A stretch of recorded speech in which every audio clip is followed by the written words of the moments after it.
Great. We're going to move on to the last session of the day, which is hearing from some of the patients. And this is an incredibly important aspect of it. And it's one that we're also going to ask the speakers, as I introduce each time, to try to keep this to no more than 3 to 5 minutes. And we've heard some very compelling stories today from a number of patients and their family members about the impact of their pain, the journey that they have taken. It's been very compelling. We've learned a lot from it. We're going to ask the speakers, if you will, please. I think you'll be most impactful. We think you'll be most impactful if you could focus on what are the things that we need to do. What are your calls to action for us? And we'll get working on them. So with that, we're going to start off with the first speaker. And you'll please forgive me if I mispronounce people's names. Heather Bowersox?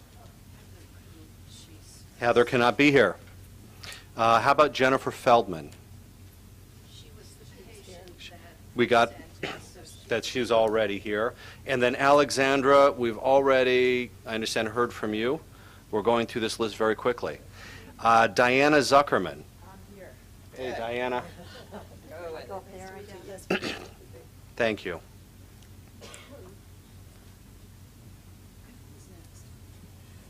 Beth Biggie.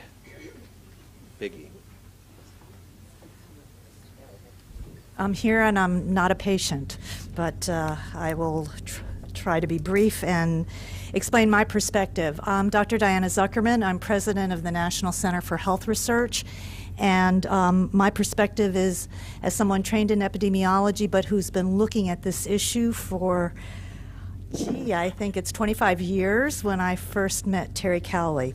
So I was trained as a researcher, and I was a researcher and a faculty member at Harvard and Yale, and then came to Washington, D.C.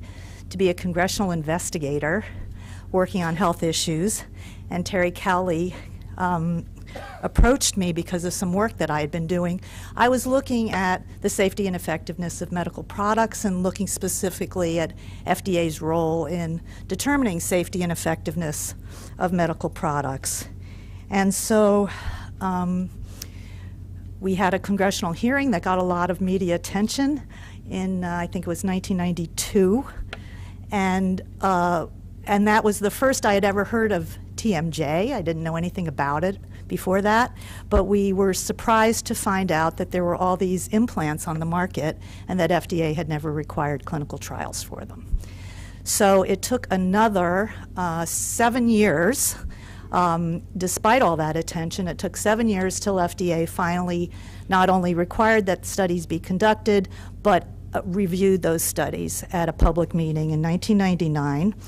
And I think that the FDA was pretty shocked at the quality of those studies. So there were studies, first of all, despite the fact that these implants had been on the market for many years, I don't think any of the studies went past 18 months. Very often, by the time they got to 18 months, there were only 3 or 6 patients left. They had basically lost a lot of patients to follow-up. And it even became public at that meeting that one of the reasons why there were so many patients lost to follow-up is that some of the companies were charging the patients to come back for evaluations. You know, exactly the opposite of what you'd want to do in a clinical trial. You want your patients to stay in the longitudinal study, but instead, if patients came back to be evaluated, they were being charged instead of being provided with some kind of incentive to be there. So the FDA said, gee, we really need at least 3 years of data, and then they ended up approving these implants anyway. So you ended up with a lot of implants that were FDA approved based on clinical trials that were really very poor. And I know we want to look forward and not backward, but I think it's important for you to know that many of these implants are still on the market. And we still know very little about their long-term safety and effectiveness. And that's part of the lesson, I hope, and part of what we need to change moving forward. So as far as I can see, there's still a lot of unanswered questions about what works and what doesn't. I've met with and talked to many patients who've been harmed by surgery, by implants. I will say that some years after I first got involved in this, my teenage daughter came to me and said, I have this clicking noise and it's really bothering me. And because I had been in this, known about this, I said, well, let's just see what happens. We're not going to do anything about that. And she's fine. You know, she's now 30, and it went away for her. So, you know, that's an N of one. I'm not saying that always happens, but don't we want to know when it happens? And don't we want to try to figure out for which patients that might be true, that no treatment's better than any treatment? And one of the last concerns I want to mention is that I know that registries are being discussed and can be very important, but I also know that, at least with the FDA's involvement with a registry, they're really focusing on patients who've had surgery or had implants, and they don't think it's practical to have a registry of patients who haven't had surgery or haven't had implants. And that would be, I think, terrible, because we would lose all that information that we want about the patients, that how they do if they don't have surgery and if they don't have implants. I think that's really all I wanted to say, except that I've been very impressed with what I've heard, and the knowledge and open-mindedness of all of you, and that I hope that when you come out with your recommendations, that you will be looking at that broader picture of what we don't know and what we need to know, because when it comes from you, it will mean a lot more. Thanks very much. Thank you, Diana, and thank you also for grounding me that it's not just it's not only patients who are going to be speaking during this session. We're going to move on to Beth. Is it Biggie?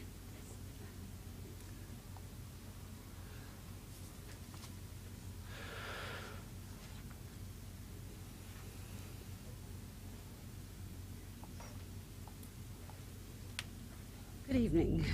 Thank you for the opportunity to speak. My name is Beth Biggie. I'm from Fairfield County, Connecticut, where I'm an accountant. I'm also a TMJ patient of 37 years. What started out as a riding accident ended up with my first surgery, and then it didn't matter. It became the silastic sheeting issue. There are a lot of things facing TMJ patients. The insurance companies are a big part of it. I have already spent over $300,000 out of pocket. I quit counting after that.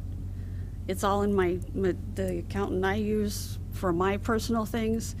She figures it out, and I said, I just don't want to know. After a while, I gave it up, and I said, I want my horses.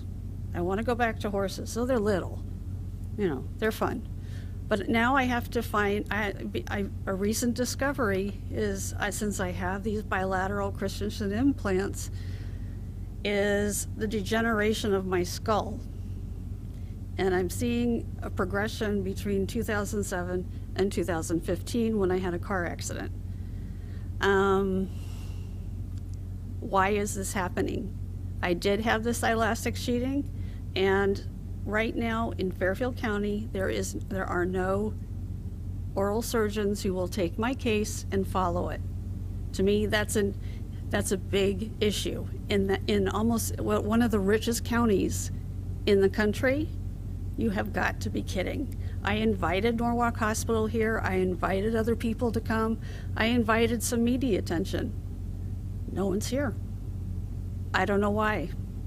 I worked with Terry Cowley for years. Many years ago, I was on the board for the Tmj Association, and it was difficult to get people to come and give recognition to this disorder. They don't understand the seriousness of some of these cases and the differences. So the education, not just the doctors, not just dentists, physicians need to be educated. My own physiatrist, because I have arthritis from C1 all the way down to L5. And we're thinking of surgery, but he says There's just too much damage. And again, my physiatrist won't touch anything from the neck up. But there's no one, you know, so I'm left to my own devices, which lately has been alcohol. So I use that as a last resort because I do try and use self-help modalities, hot packs, things like that.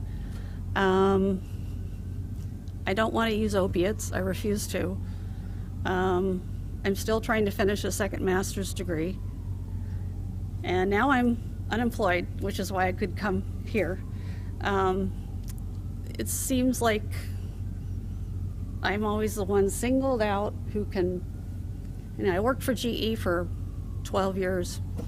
I was laid off 3 times, hired back twice. Third time I said, I've had it, you know, I'm just done. But it is an issue. It is hard to keep a full-time job, and with this TMJ, because you do get tired, you do get stressed, you do get headaches, and being an accountant, it's just not, it's no fun. But anyway, I really appreciate what you're doing here. I just hope people in my situation, for the people who have been severely damaged by failed implants, the foreign body giant cell reaction that's going on in some of the skulls, and I do have bilateral metal joints. I don't know how they're holding on. You know, my pony hits me in the face. Am I gonna crack? I feel like a China doll. But these are the things I live with every day, and just having the ponies and my other animals, they really do provide help against the depression that I also have been experiencing. So thank you all, and God bless. Thank you. Lynn Tasker, and that's going to be followed by Anthony Urbanek.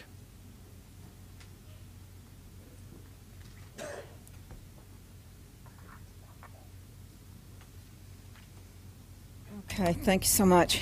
I have a displaced disc on the right side.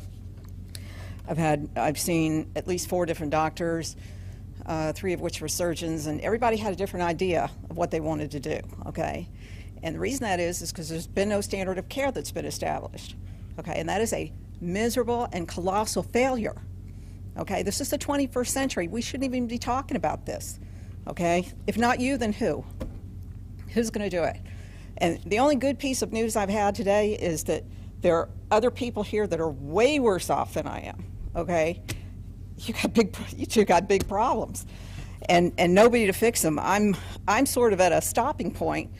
Nobody can fix me, but we've sort of gotten to a point where there's not a lot of pain, you know, and I can do most things. You know, and I don't have, the only reason I didn't get a silastic implant, which is what one surgeon wanted to do, is because of Terry. You know, I'm doing my research on the net, and I came across her, and I am so grateful for that, you know, because what a, okay. And as far as the implants go, there's a documentary on Netflix, if you want to watch it, called The Bleeding Edge. It's about how these various medical implants get approved by the FDA, and it is scary, okay? Very scary. Yeah, I could go through, you know, the same, you know, all these sorts of things have been done, and I did get the arthroscopy, though, but that did nothing. It didn't make it better, it didn't make it any worse, okay? They just dug around in there for a while.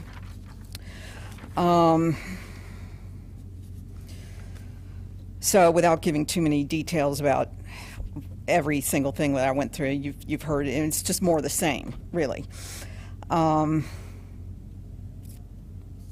So I live locally. I'm available for any study you might want to give, whether it's, oh, and by the way, I've had migraines for like 25 years now. So, and the TMJ thing's only been going on for a few years. So I don't think there's any connection, but you know, there certainly could very well be. Medications. The doctor, Mark, what's his name? Drangsholt, did I pronounce that? Okay. You mentioned 2 people that you said were having good success with a couple of medications, the amitriptyline and the pregabalin. Are they still on them? Do they have to now take those for the rest of their lives? You know, it varies for every patient. Mm-hmm. Okay. But some of the conditions, it's always a decision that people weigh. You know, we talk about it a lot, about the risks and benefits of taking low-dose medication Right. that has a safety record, Uh-huh. feeling better versus not taking it. Yeah, okay. You know, and I've been on both of those meds, okay, for the migraines. This was even before the TMJ thing came along. And that has, both of those had horrendous weight gain with them, okay? And then after I got down off of that and so forth, then I got on gabapentin. And that, you know, I went from a size 4 to a size 12 in like 8 months, okay? We're talking about 50 pounds, okay? And it gives you a thyroid problem. Then you got to go on the thyroid med. And there's not a single doctor that I went to that could have cared 2 rats' tails about how much weight I gained, okay? I had to retire earlier than I wanted to from the Navy because I couldn't pass the physical fitness test anymore. Because if you don't make your weight, your weigh-in, you don't even get to take the physical fitness test, even if you could pass it, okay? Now I managed to get my retirement, but, you know, that wasn't what I wanted to do, okay? So what it sounds like is that there aren't any studies, any good studies, because, oh, they're just too hard and too complicated to do. Well, that's all the more reason to step up to the plate and get all the smart heads together and figure it out.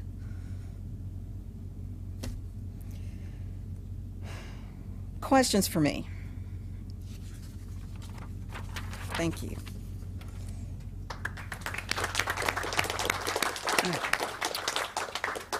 Thank you, Lynn. Anthony Urbanek, followed by Gary Boulot.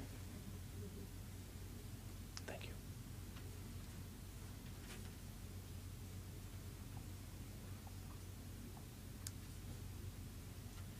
I come to you this afternoon after a long day, which is very enlightening, as a patient advocate, a researcher, and a provider.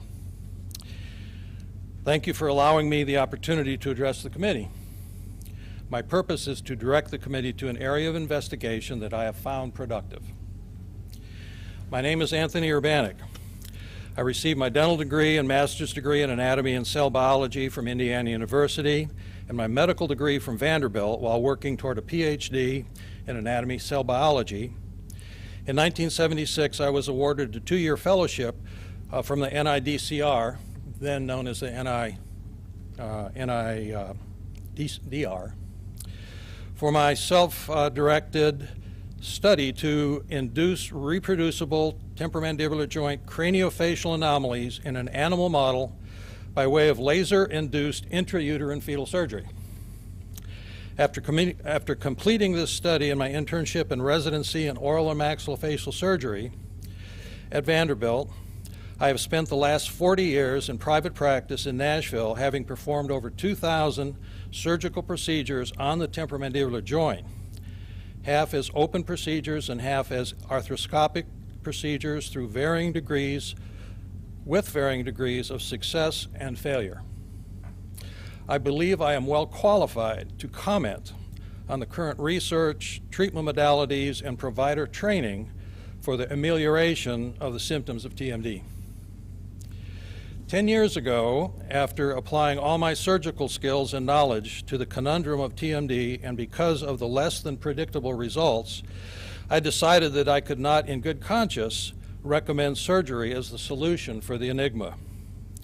I had a burgeoning practice of patients, mostly females, showing up at my door requesting help, but I would now have to turn them away. Because of my broad background in the sciences and independent research, I decided instead to create my own study and ignore the myriad of congresses, textbooks, lectures, articles, and recommendations of colleagues from the many disciplines involved with the TMJ. I decided to instead apply the guiding light of my career. If one cannot find a solution to a problem, he is either asking the wrong questions or asking the wrong people, or both. So began a study by collecting data from the actual source with a very simple process. I began sitting with my patients and asking them and encouraging them to tell me everything they could about their symptoms, their history, and their problem with TMD. Many of them, at least half of the cohort, which was 12 out of 24, many of them repeated a similar comment. If I place a pencil eraser, my tongue, my finger between my front teeth and gently bite down, it feels better. After hearing this multiple times, the light bulb ignited, and I thought, I wonder what will happen if I make a device that fits between the front teeth and that it can be worn for 24/7. I constructed such a device and gave it to one of these patients who had symptoms for 20 years, asking her to keep it in her mouth 24/7, taking it out only to eat, and return in 3 weeks. 3 weeks later, much to my surprise, she said her symptoms were all gone. Then I applied this strategy to another patient and another and another. Not everyone had 100% of their symptoms subside after 3 weeks, but everyone had substantial improvement and continued to improve over time to the point of wearing the device limited to nighttime only. After treating 30 or 40 patients in this manner, I knew the anterior occlusion, disoccluding the posterior teeth, was effective, but I had no idea how it worked. None. What were the anatomic, physiologic, pathologic, neurologic mechanisms at play that allowed a simple device that only occluded the anterior teeth and disoccluded the posterior teeth to have such a profound effect on relieving the symptoms of TMD in patients who had suffered symptoms for 10, 20, or 30 years? The next step consisted of what Albert Einstein euphemistically called thought experiments. For sake of brevity, I only have 5 minutes. I will give you the factual findings in bullet form. 1, every TMJ patient I operated on had inflammation as the consistent common denominator in the first line of the pathology report of the mandatory tissue sample. In other words, the common denominator of all TMJ problems in my practice was inflammation. 2, 90% of the loads on the temporomandibular joint are from the posterior teeth. This fact has been validated by many, many dental studies. 3, and the centerpiece of my remarks and the understanding of the conundrum and the route to a most viable solution is this.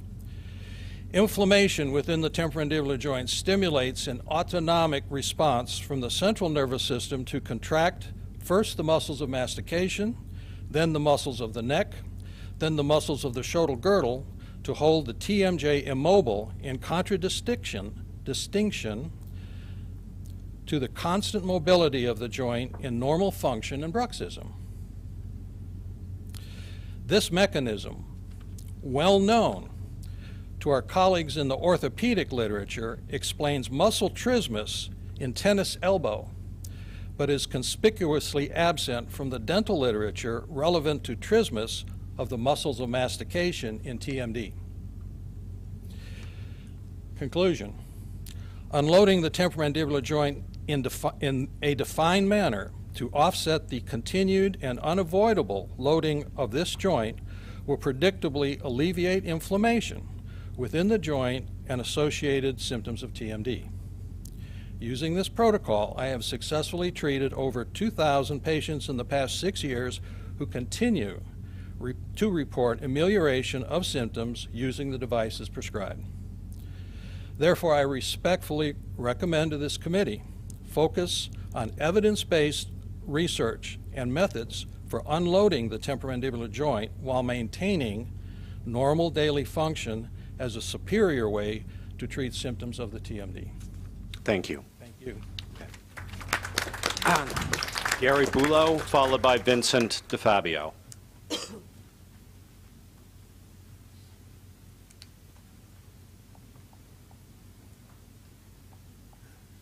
Thank you for the opportunity to present. It's always been and has been a very educational day for me. I'll try and be brief. I'm a professor at Emory University and director of the training program down there, and I've spent, I guess, 20 years in the clinical aspects of managing temporomandibular joint dysfunction. To start first, I'd like to say thank you to Jennifer, Tricia, Lisa, Michelle, and Alexandra. The stories really are heartfelt and truly appreciated.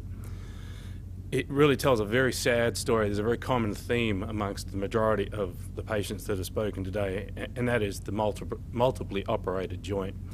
We know and have known for a long time that that really bodes very, very poorly in terms of outcomes. And it really is a sad tale of iatrogenic injury.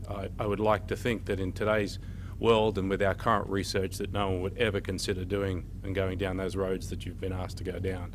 I know that would be the case at Emory and many of the academic centres, but I wish I could speak to everyone who does TMJ surgery in that regard. Sorry.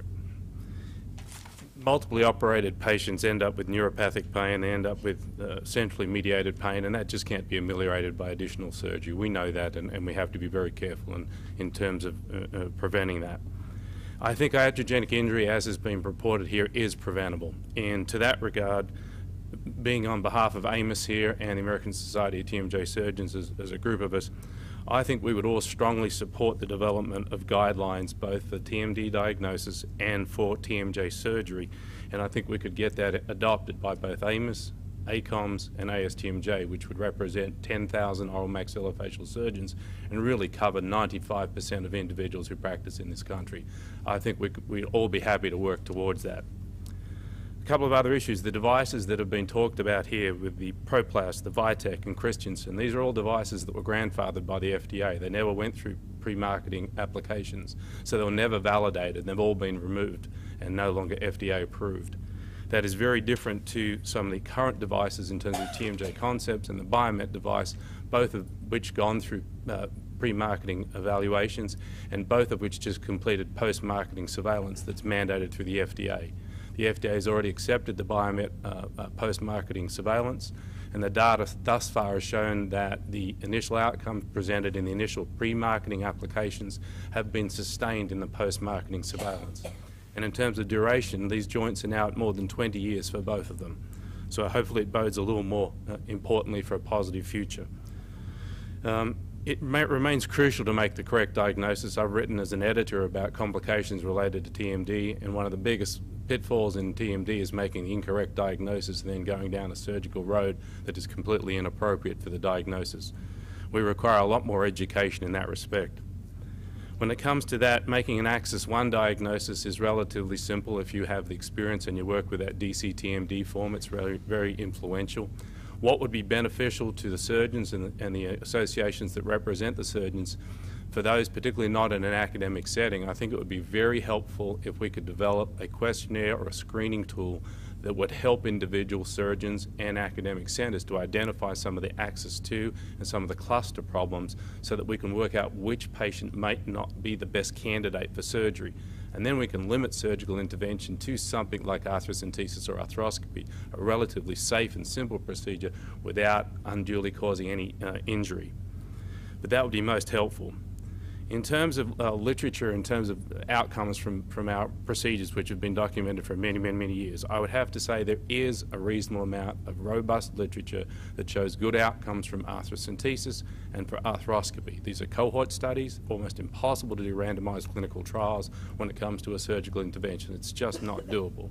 When it comes to total joint replacements, I will let the post-marketing surveillance as it appears really give you an indication as to the outcomes. But I think most of us are relatively confident that joint replacement in the right individual by the right surgeon given the right diagnosis is a very reasonable approach. There are some challenges with arthroplasty, and we need much more research in terms of discectomy versus temporalis fascia flaps versus fat flaps versus some of the tissue engineering, which may provide further opportunities for us. And I look forward to collaborating with many of the centres. Research is a problem, and trying to get funding from PCORI and NIDCR and NIH is a true nightmare, and I've applied for many of those. And because TMD or TMJ surgery falls in a very small cohort of individuals, funding is always problematic to obtain. It's very different from orofacial pain. We're talking TMJ surgery in that small group of TMD patients who benefit from surgery. And the last thing is that we are trying, and we're already advocating and moving towards doing two things which I think will impress and hopefully make the committee and the patients happy. We are establishing a Tmj registry, just as been done in Australia and has been done in the United Kingdom. We're working on it, and by the end of this year there should be a Tmj registry for total joint replacements. Number two is I'm working towards evaluation of total joint replacement hypersensitivity. It all depends on grant applications and whether it's funded, but we're working towards identifying whether hypersensitivity really does correlate with poor outcomes. And keep in mind, as a last note, I know I'm 20 seconds overdue, we're talking about small numbers. When you talk about last year, and I sit on Queta, the Commission on Dental Accreditation, as do most of my colleagues, we're talking within academic centres of 102 programs in this country, 4,500 procedures were performed in 2018. Only 4,500 in academic centres, and I'd like to think that we do the most. So it's small numbers to work with, and that's also problematic from a funding point of view. But I look forward to working with as many people as we can to make this a better outcome for the patients. And I wake up every day to go to work to try and make a difference to you all. Thank you. Thank you. Vincent DeFabio, followed by Archana Viswanath. Yes, hello, Vince DeFabio, in private practice of oral surgery, as well as associate professor at the University of Maryland in Baltimore. So I wanted to talk a little bit about some of the things that we already touched on earlier, and this is sort of an issue with problems in diagnosis and how they overlap. And I think this is something that I think the committee needs to look at, is the overlapping and how to eliminate the overlap so that you can look at and see specifically if there is a true internal derangement for surgical intervention. Again, being a surgeon, this is where what we're looking at. And you can see here that there's a psycho disorder, a psychogenic disorder, bone soft tissue, myofascial and CMS, including pain and central nervous system issues that really need to be addressed first. Now, surgery of the temporomandibular joint, and this brings up another issue, is in going to what we talked about earlier with disorder, disease, and pathology of the disease. True pathology of the temporomandibular joint will probably need some kind of surgical intervention. And how does this relate to TMD disorders? And this, I think, is where is the bridge and where is the throw over into a temporomandibular joint surgery that's necessary for pathology versus a temporomandibular joint disorder with clicking, popping, grinding noises that could be treated like Gary said earlier with orthocentesis or an arthroscopic surgical procedure. So I'm just going to go through some of these pathologies that really it can go on these kinds of things, but I'm just going to just throw them up and let you take a peek at some of these. And one of the other issues is the pathology, and the number 7 here is synovial membrane conditions. Is the synovial membrane part of the temporomandibular joint, and is that something that needs to be looked at? Is that a disorder, or is that an inflammatory component which now throws it into the pathology, which gets it outside of a disorder, of temporomandibular disorder? And I want to look at that because in the algorithm of disc displacement with either reducing, non-reducing, and arthritic changes with noises, unfortunately, synovitis goes along with that and should be included. And I think that's an important parameter that should not be overlooked. And again, this is some more, and I could just keep going on and on about pathologic conditions of the temporomandibular joint. And talking about acute pain and chronic pain, and this is some of the questions I think that were asked for us to comment on. A true internal derangement, again, of the meniscus or the disc, so the disc is out of position or is becoming out of position. Should they be treated early or late? And I want the committee to take a look at that, because if it's an early treatment, can we keep some pathology from going from local to central and become a chronic issue? If there's no other body pain in these patients, and again, when we see our patients, they're examined from the head to toe and asked questions about whether they have fibromyalgia and other kind of joint disorders, and most of these folks don't have that problem.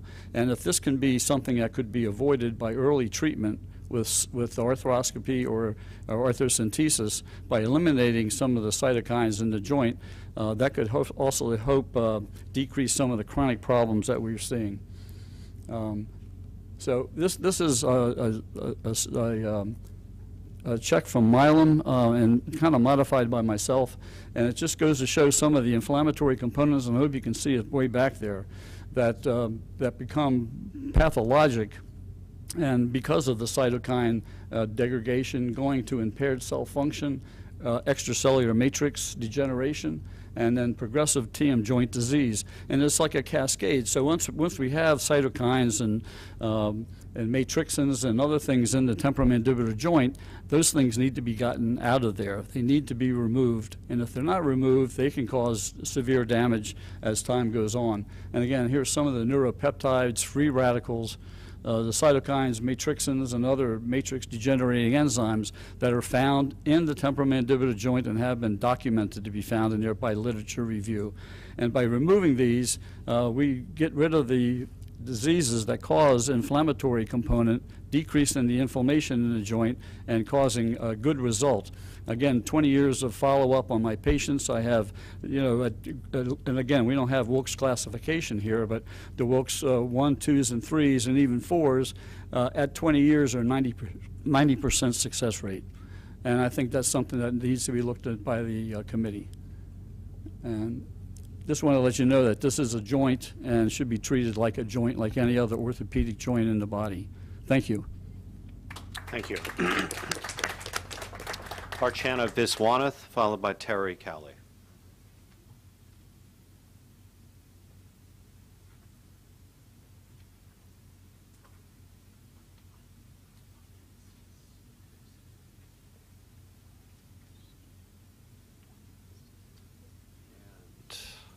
Calling out Archana one more time.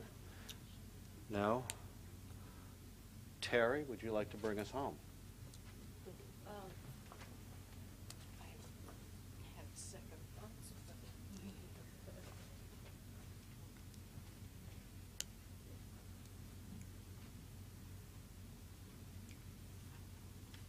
I've disjointed, bad word for this group, joints here for, tell you what, I'm a patient advocate, and the patients here today, if you don't think that we have weeks of this type of phone calls, emails, from all over the world, please, I invite you to come to the office for 1 weekday, whatever. But as the patients were talking, and I was thinking back to how we started the TMJ patient-led roundtable about 3 years ago, it was interesting because I don't think I have to tell you that this whole area, with the complexity of the conditions, of the merry-go-round the patients are on, also leads to distrust of everybody treating them, distrust of the government. They lose their faith. They commit suicide. So on the internet, there is an awful lot of accusations, rumors about the surgeons, the dentists, the device manufacturers, and we couldn't, the FDA, the NIH, we don't have research. And it was, I hit a point where I said, nobody talks to us, but we have to make somebody talk with us because, I was apprehensive about even what might happen. And somebody did post a slide today about somebody who killed their dentist. So fortunately, after 3 attempts, and with the cooperation of the FDA, we managed to get all the stakeholders at the table, and those who didn't know what TMJ was, but they were patient-centered people and experts and so forth. And we've had 2 meetings in person at the FDA. The NIDCR is involved, the Agency for Healthcare Research and Quality, and a lot of other people. The oral surgeons, they're all involved. And I cannot tell you the difference it's beginning to make. And it isn't, I don't see patients, and I don't want to use the word empowered as though it were a negative term. They finally feel like somebody cares to hear them. And here today, I mean, I've been to too many meetings where it's all about what you guys do to us that is important. And it's like the patient has to be subservient and just take it. And working now with the surgeons, with the FDA, with everybody, you could talk to the patients tomorrow. Those other than you two are back at the hotels laying down, and just ask their opinion. How does it feel to become a part of something now where everybody is listening to each other? I had to bring that up because to me it's one of the most important things. There is not a lot of patient-centeredness nor patient involvement, or I should say there is none until now in this condition. And I actually see it as the only way going forward. We have got to be part of the guideline development. These patients bring up issues you didn't even dream of that are important to them. Not to you, because you don't even know, but to them. And they're the ones that you're working for. So that.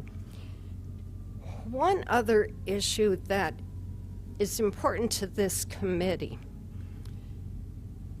we hear from people all over the world. There aren't other TMJ advocacy groups. Highlight of my year is that somebody in Mongolia wants me to set up a Tmj Association in Mongolia. Okay. We hear from patients that call and ask from Europe, from the Middle East, everywhere. I want to come to the United States. I have this problem. Tell me where's the best place? Because this country is viewed as the mecca of probably everything. Maybe not so much yet now, but yeah. And, you know, I kind of dissuade them from spending $15,000 on treatment and a trip by explaining the research is not quite there and so forth. So this is viewed as the country where the best education, care, research must reside. So I've given talks in other countries, and I can't tell you the shock in the people's eyes when I talk about what people have, okay. And they all rush up to me after and they'd say, you know, this never happens in our country. If we do one surgery a year, it's a lot. 5 years ago, I gave a talk in France. So, one of these guys came up to me and said, Terry, you know,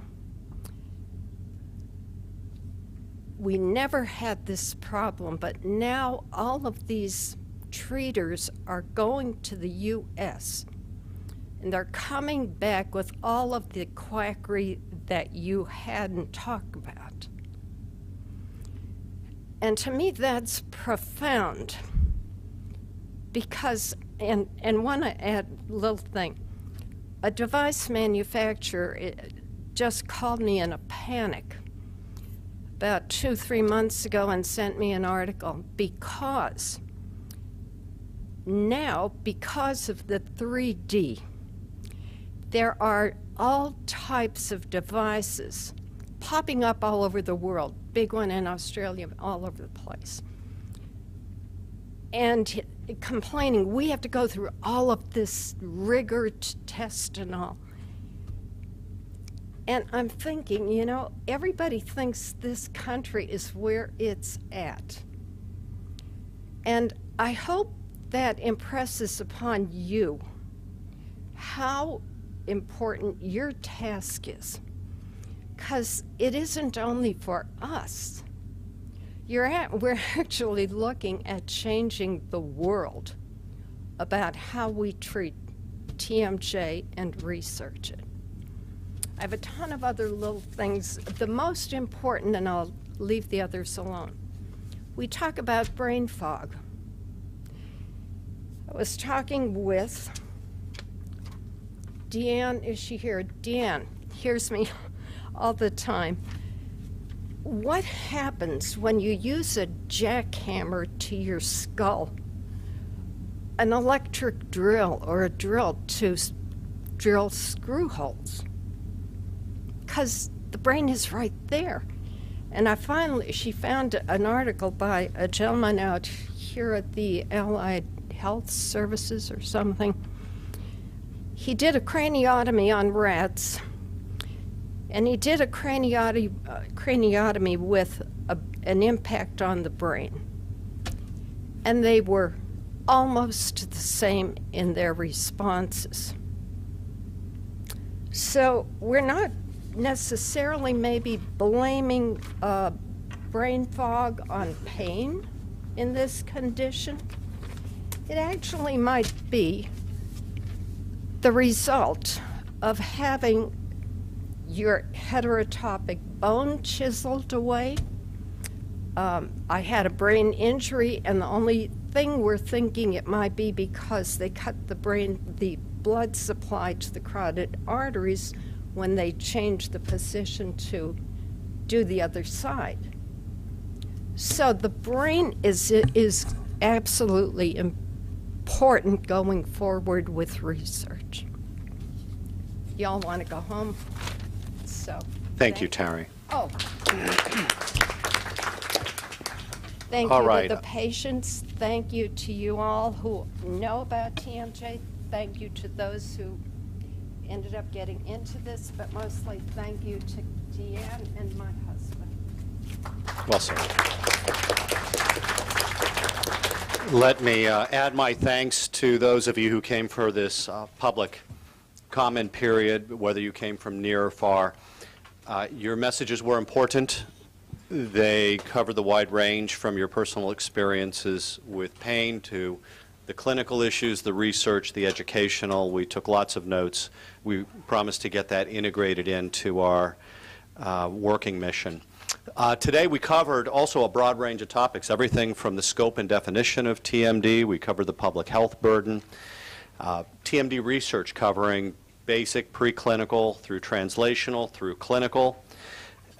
We didn't cover everything in those topics. And for those of you who, whether it be watching from home or here and wondering why didn't we cover X, Y, and Z, we recognize that. We debated extensively which particular topics that we could fit into this day. Each of these panels could have been multiple days in and of itself.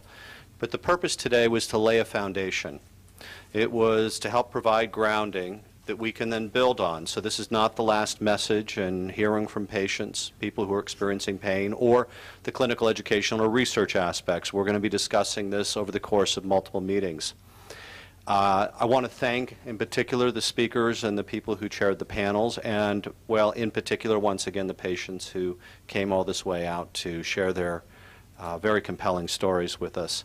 Tomorrow we're going to take on care pathways before we move to a closed session. And with that, I'll say thank you to everyone. And Kate, I turn it over to you for the final word. Addiction, well, we're not done yet, so looking forward to seeing everybody tomorrow, and thanks for all your participation today. Yeah, well done.